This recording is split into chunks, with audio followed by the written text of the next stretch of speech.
Pasukan militan Hizbullah dari Lebanon kembali merilis bukti kekalahan rezim Zionis di perbatasan pada Selasa 12 Maret 2024.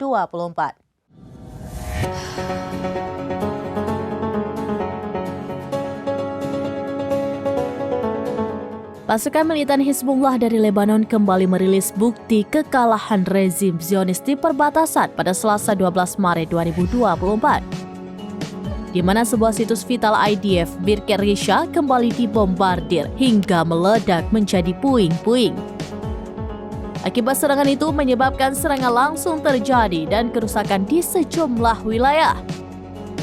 Dalam video tampak serangan dari Hizbullah tepat sasaran ke markas vital Zionis. Dalam sekali tembak, markas itu pun langsung meledak dahsyat. Kobaran api dan kepulan asap tebal juga terlihat membumbung tinggi akibat serangan tersebut. Dalam video dijelaskan serangan itu diluncurkan Hizbullah pada Minggu 10 Maret 2024. Namun tidak dijelaskan lebih rinci terkait total korban jiwa dalam ledakan besar itu. Sebelumnya pasukan infanteri IDF kembali menjadi sasaran empuk Hizbullah saat beroperasi di Gunung Adir, wilayah Palestina yang diduduki. Dalam video tampak pasukan infanteri IDF itu berada di dua titik yang berdekatan di Gunung Adir. Ledakan besar dan kepulan asap tebal juga tampak membumbung tinggi di area tersebut.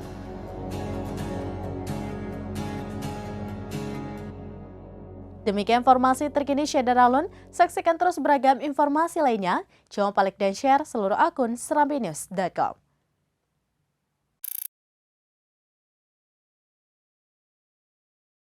Download Tribun X sekarang, menghadirkan lokal menjadi Indonesia.